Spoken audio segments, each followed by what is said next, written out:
Hello listeners and viewers, welcome to Kaduna State Ministry of Education Radio and TV e-learning program designed for our SS3 and other students staying at home due to the coronavirus pandemic. The present administration under the able leadership of His Excellency, Malam Nasir Ahmed El-Rufai, is positioned as always to ensure that under his leadership, our students are not left behind in all areas of human endeavors, especially education. Kaduna State is the center of learning. Therefore, we want to ensure that our students excel in their forthcoming examinations and beyond. Students and other learners at home are given this opportunity in order to continue learning, as education is a continuous process. Different subjects will be taught in this program to assist students to perform excellently in the forthcoming Senior School Certificate examination being conducted by NECO and WAEC as soon as schools reopen. Teachers making presentations will always provide their names and phone numbers during each presentation, and they can be contacted for questions, further explanations, and/or clarifications. The following numbers and contacts can also be reached for expression of any concern or observation: 090-865-00545 or 080-383-62072. Our website is www.education.kdsg.gov.ng. Our email education@kdsg.gov.ng or education.kdsg@gmail.com. Our YouTube channel, Ministry of Education, Kaduna State. Our Twitter handle @Kaduna_MOE. Or our Facebook page, Ministry of Education, Kaduna State. Stay safe, stay at home, and learn well. Thank you, happy listening, and happy viewing. Good day, learners and viewers at home. Welcome to another segment of e-learning organized by Kaduna State Ministry of Education. Our today's subject is commerce, and we are going to center our discussion on the topic business law. We are going to center our discussion on the topic business law. In this lesson, we are going to consider the following: meaning of law, definition of business law, definition of contract, terminologies used in contract, and types of contract. First, we are going to define law. But before we go into the definition of law proper, I have something for you. Learners and viewers at home, why are we using face mask whenever we are going out? Why are we using face mask whenever we are going out?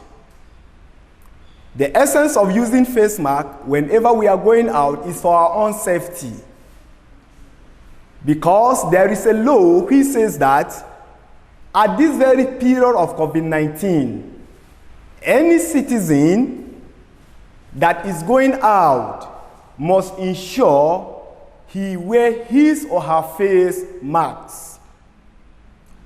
Now, that gives birth to what we are going to look at this morning, meaning of law. By definition, law may be defined as the body of rule of a given community or society which is recognized as obligatory by its members, of which non-compliance attracts penalties. Laws are rules, are regulations of a particular society or given to a particular community. And such rules must be recognized by its members, which non-compliance to such rules attract fine, or what we call it penalties. Now, let's look at what is business law. That is the meaning of business law. Business law is the branch of law that deals with the establishment, operation, and termination of the life of business. In other words, business law can also be defined as the law that regulates the operation of business and commercial activities. Business law are laws that regulate the operation of business activities. In the process of transaction, in the process of exchange, at times there are disputes, there are disagreements, there are conflicts. Therefore, there is a law that is being imposed to guide such disputes or disagreements when it becomes necessary. So, such laws that guides the operation of business activities, it is what we call it business law. We are going to look at the branches of business law. But in this lesson, we are going to limit our discussion on the law of contract. In this lesson, we are going to limit our discussion on the law of contract. Law of contract is one of the branches of business law. It's one of the branches. We have law of contract, we have agency, we have sales of good acts, and we have hire purchases. Therefore, in our subsequent lessons, we are going to look at other branches of business law. But in our today's lessons, we are going to center our discussion on one branches of business law, which is known as the law of contract. A contract is defined as an agreement between two or more parties, which is intended by them to have a legal backing. A contract is an agreement between two or more parties. When we are talking about party here, under contract, we are simply referring to persons that are involved in such an agreement. One person cannot involve in an agreement alone. Therefore, there must be two or more parties that are involved in an agreement. But such an agreement, before it is termed to be a contract, must have a legal backing.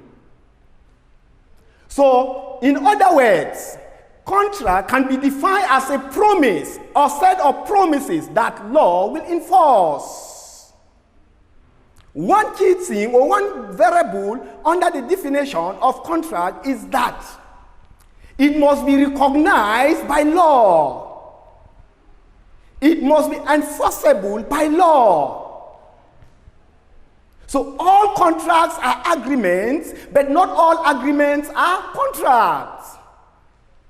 I repeat, all contracts are agreements, but not all agreements are contracts.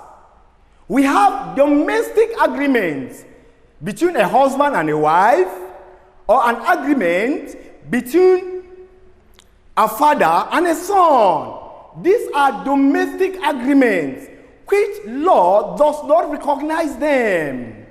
Therefore, in that regard, we cannot say they are what? They are contracts. In other words, a contract is an agreement that is enforceable in law. This means that the parties to a contract must have a legal intention, that the contract must have the legal intentions. As a result, a breach of an agreement of a character, for example, some who have agreed to loan his motor car to a friend but subsequently failed to do so, does not constitute a breach of contract, as it cannot be enforced in law. That is why I said All contracts are agreements, but not all agreements are contract. Now, similarly, a breach of an agreement that takes the form of a domestic arrangement. For example, a parent that promised to give a pocket money to the child, but later failed to do so, does not amount to a breach of contract, as is enforceable in law. The agreement between a child and his father is not a contract, rather it is just a mere word, agreement, that is not enforceable by law. The law does not recognize it. In addition, an agreement does not result in a contract unless it is either supported by what is called a consideration. An agreement does not result in a contract unless it is either supported by what is called a consideration. Therefore, in contract, there must be a consideration. Something must be given out at that point where two parties agree to do a particular piece of work. I repeat, in exchange, it means that in contract, something of value must be given out by both parties at that point when the parties agreed to enter into what we call it a contract.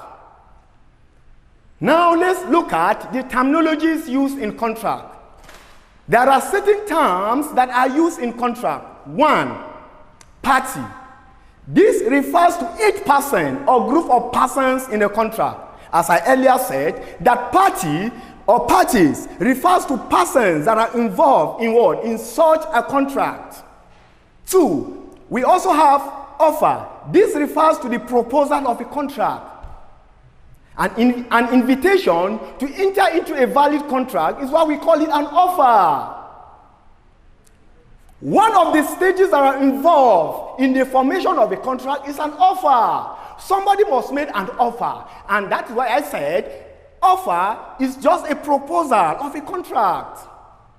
Three, we have offeror. This is the person that makes an offer. An offeror is somebody that made an offer. A person that made an offer to an offeree is what we call an offeror. Therefore, there must be somebody that will invite you to go into a contract with him. That person that actually invited you to go into a contract with him or with her, it is known as offeror.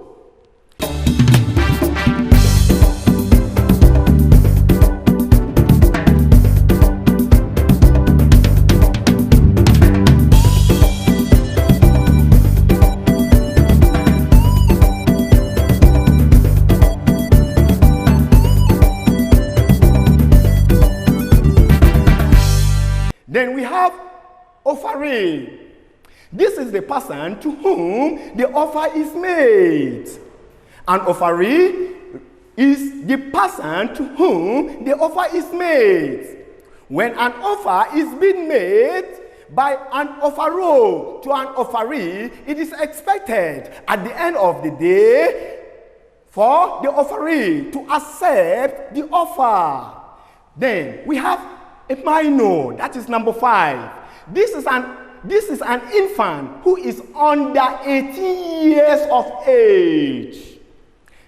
And a minor is an infant who is under 18 years of age. In this regard, anyone who is under 18 years of age, does not have a capacity to go into a contract.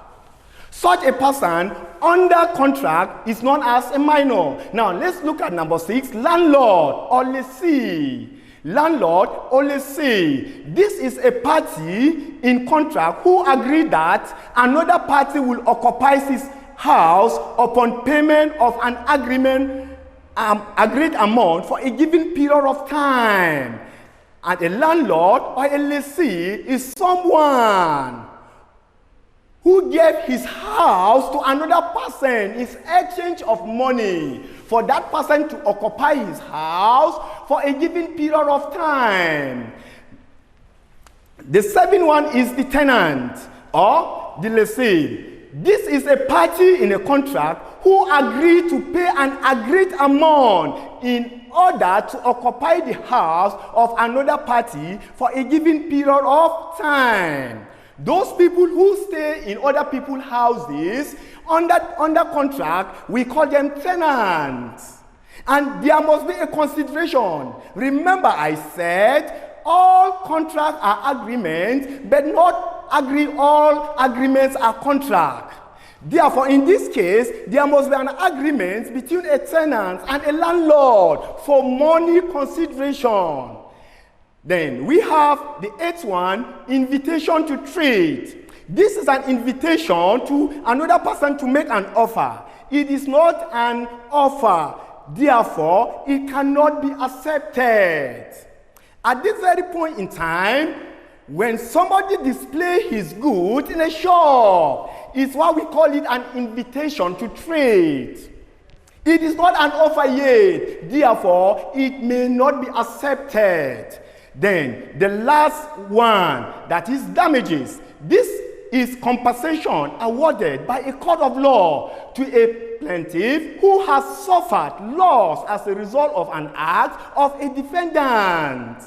If there is a breach of contract, what we call it a breach, if one party failed to perform his own responsibility or obligations, it may lead to a conflict.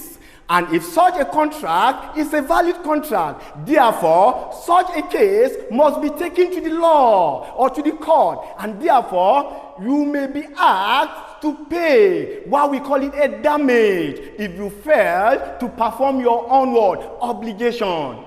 Then, we are going to look at types of contract. Types of contract. In most cases, the contracts under types are categorized into main 3 subheadings. We have under the basis of validity. We have under the basis of performance. And we have under the basis of formation. Now we are going to look at the various types of contract. 1, valid contract.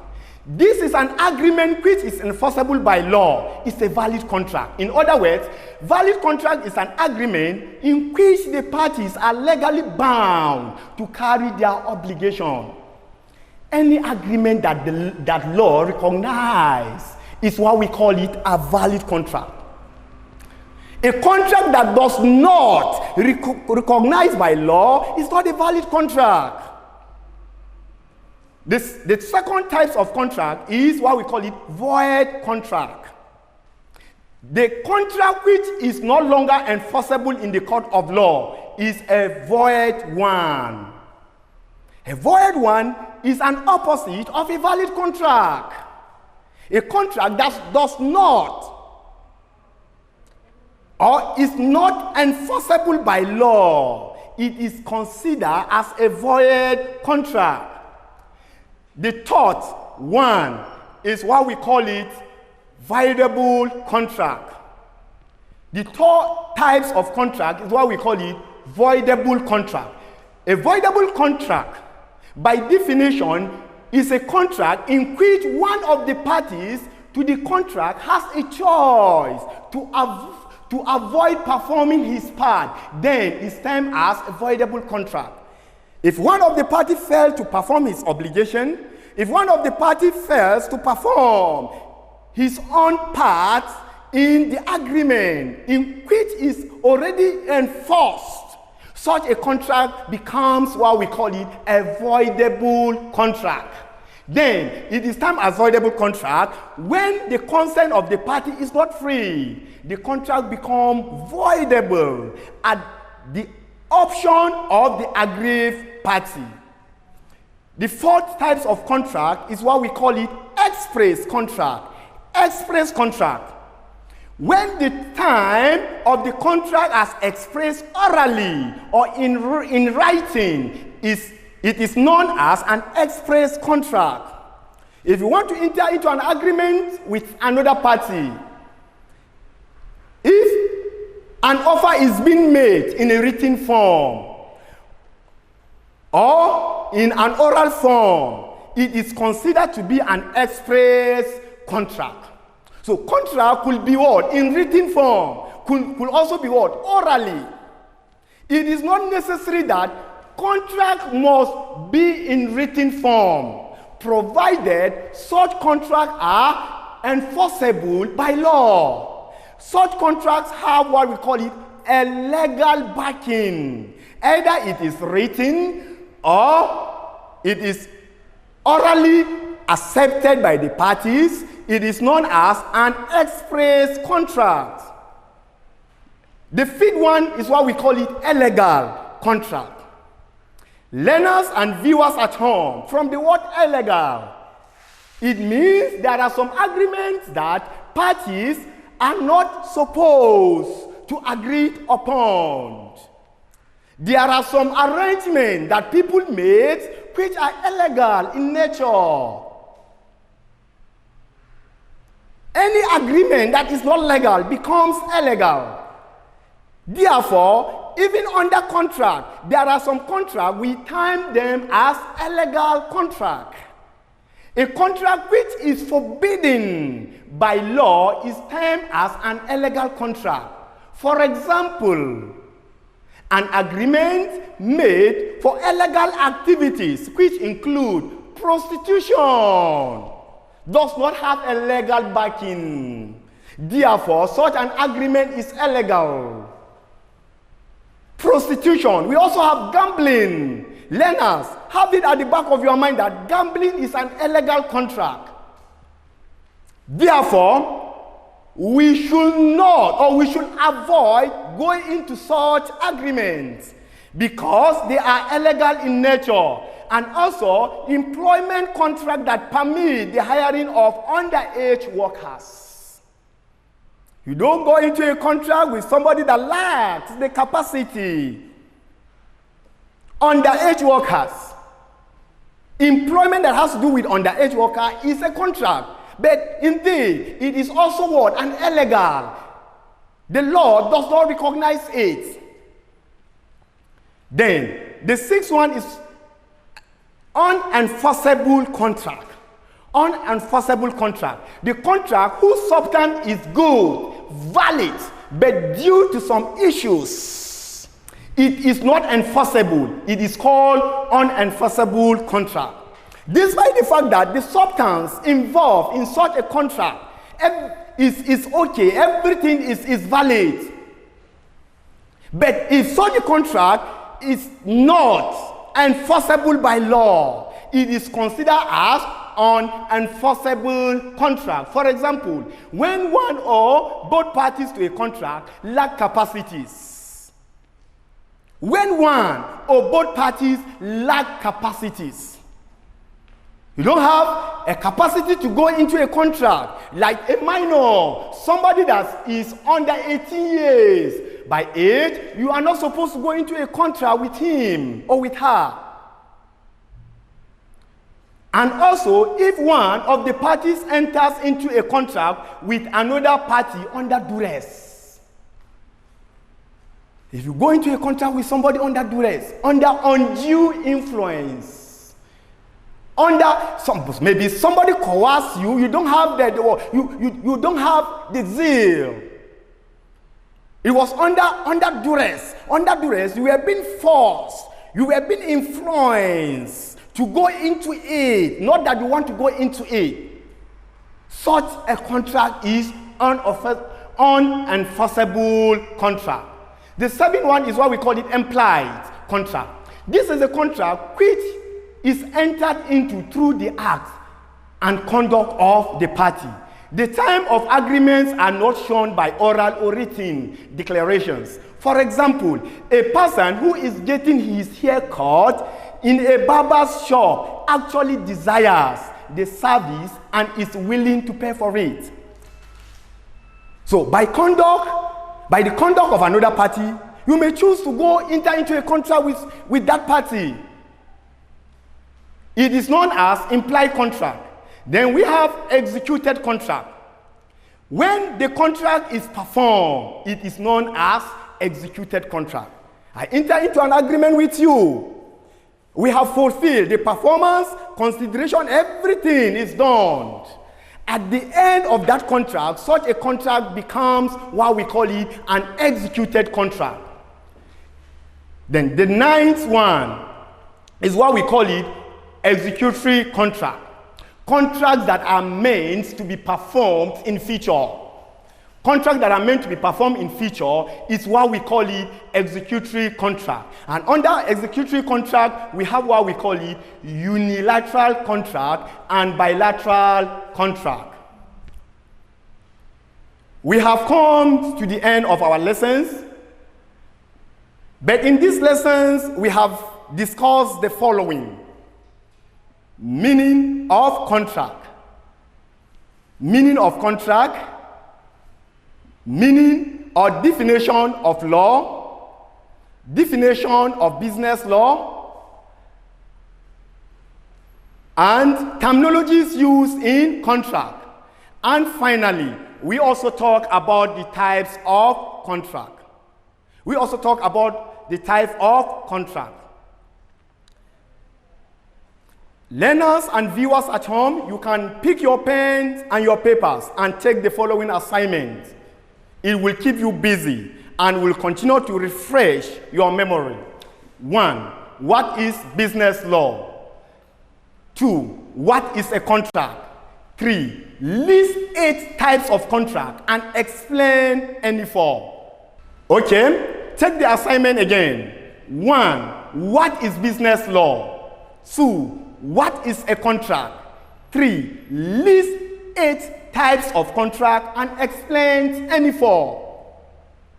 For further studies, you can read Comprehensive Commerce for Senior Secondary School by U.A. Jensen. Comprehensive Commerce for Senior Secondary School by U.A. Jensen.